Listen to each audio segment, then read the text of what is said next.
A Comissão Permanente do Vestibular da UFPB, a Coperv, registrou 5.586 faltosos durante as provas desta segunda-feira, no processo seletivo seriado 2012.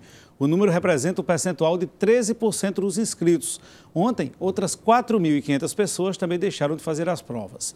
O vestibular foi aplicado neste domingo e hoje em 8 cidades da Paraíba. De acordo com a comissão, mais de 60 inscritos foram eliminados na capital por entrar com celular no local de prova. Pela primeira vez na história, o percentual de cesarianas superou de partos normais no Brasil, segundo a Organização Mundial da Saúde.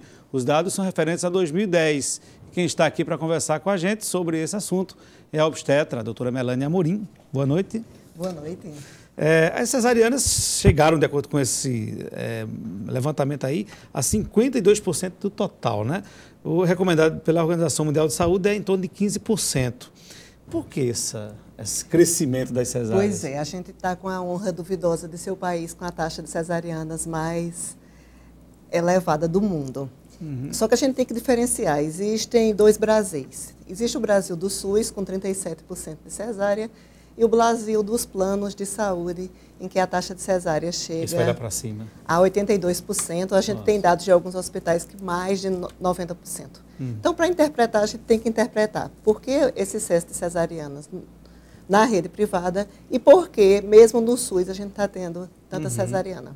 Bom, na rede privada, é muito frequente se alegar a má remuneração pelos convênios. O tempo que se gasta para partejar, como a gente costuma falar, o tempo que se passa ao longo de uma parturiente até que o parto aconteça é muito longo. E aí, mesmo que o convênio pague a mesma quantia por um parto normal ou por uma cesariana, para muitos médicos é muito mais simples programar, até por uma questão de comodidade, fazer muitas cesarianas seguidas. Tudo com horário marcadinho. Tudo com horário marcado, de acordo com a sua agenda.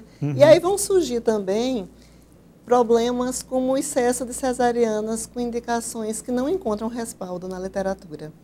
E aí eu gostaria muito de insistir nisso. É a cesariana por circular de cordão, a cesariana porque o bebê é grande demais, porque o bebê é pequeno demais, porque o bebê é prematuro, ou o contrário, porque o bebê passou do tempo, porque a mulher teve uma cesárea anterior.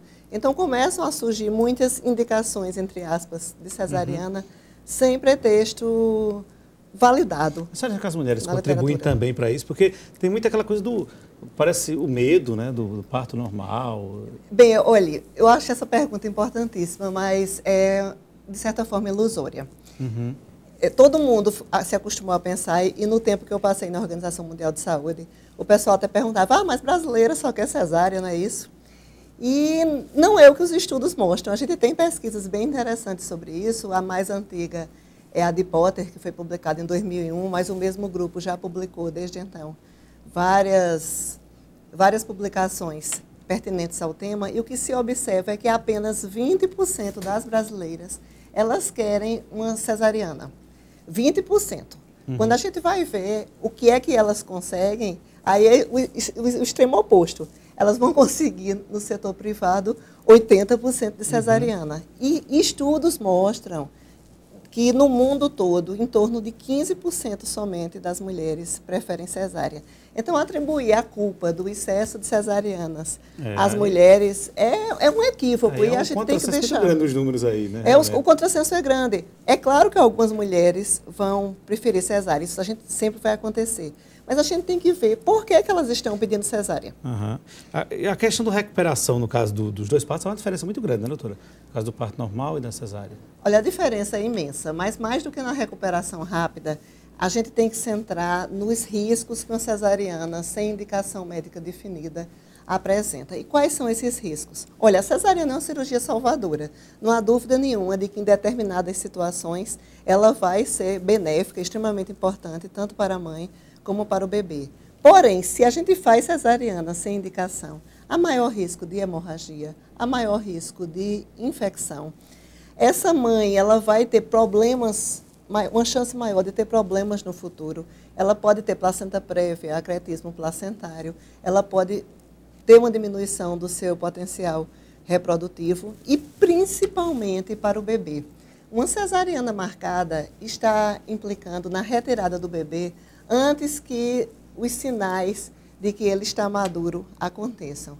Então, esses bebês nascidos de cesariana sem trabalho de parto, cesariana programada, como foi o caso, né, da última semana, dia 11 de 11, teve muitos bebês programados para nascer às 11 horas e 11 minutos. Uma coisa meio cabalística. Aí o que acontece? É um bebê que não está pronto para nascer. Como ele não está pronto para nascer, ele vai ter complicações respiratórias, maior chance de internação na UTI neonatal e repercussões que vão durar toda a primeira infância. Então, uma cesariana, ela só deveria ser indicada com base em situações clínicas, na presença de problemas em que realmente ela pode ser bastante útil. A senhora defende, então, que o profissional médico deve incentivar o parto normal, então? Os profissionais médicos devem incentivar o parto normal e, mais do que isso, a formação médica deve privilegiar a formação de profissionais capazes de prestar assistência ao fisiológico, porque a nossa formação ela é muito tecnocrática. Nos programas de residência médica, o treinamento em cirurgia ele é privilegiado em detrimento do treinamento em assistir, em ficar ao lado. Obstetrícia vem do latim obstare, quer dizer estar ao lado. Então, se nós ficássemos mais ao lado das parturientes, certamente evitaríamos muitas cesarianas. Doutora Melânia, foi um prazer grande recebê-la aqui. A gente teria assunto aqui para passar um tempão Eu queria só falar mais uma coisa. Pois não.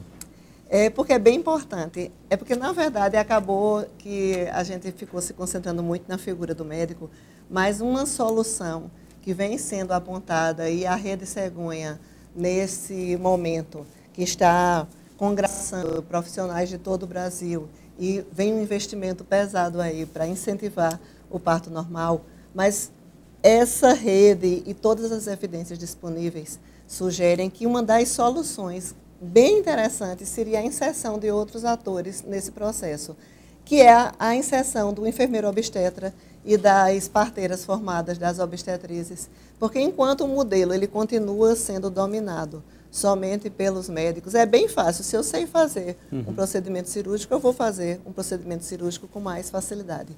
Então, fica a mensagem, é importante que a gente reforce, as mulheres podem ter acesso a partos transformadores, mágicos, empoderadores. Existem métodos de alívio da dor do parto que podem ser utilizados. E, às vezes, o que surge para a mulher é um dilema muito injusto. Ela escolher entre uma cesariana eletiva ou um parto vaginal traumático. Não é isso que a gente propõe. A gente propõe a humanização da assistência ao parto, o uso de métodos não farmacológicos e, às vezes, farmacológicos para alívio da dor, o respeito ao protagonismo feminino e, fundamentalmente, uma atenção carinhosa, acolhedora, porque o parto é um momento fantástico. Nascer um novo cidadão divino, né? Realmente é a coisa mais maravilhosa que poderia acontecer. Isso se torna muito mais humano se a gente toma essas medidas e privilegia o parto por o parto natural. Doutora Melânia, muito obrigado. Conversamos, portanto, com a obstetra doutora Melânia Amorim, né, conversando conosco sobre essa questão das cesáreas, né, e dos partos normais. E aí ela deixa aqui uma mensagem muito importante para todos, né, que estão nos acompanhando neste momento. E agora a gente vai falar sobre esporte amador. Neste final de semana foi conhecido o primeiro finalista da terceira Copa de Futebol de Pelada, Taça TV Itararé. Os detalhes sobre a competição, dentre outros assuntos, você confere daqui a pouco no Itararé Esportes. Boa noite, Rovares. Boa noite, Anchieta. Boa noite a todos. Começando pela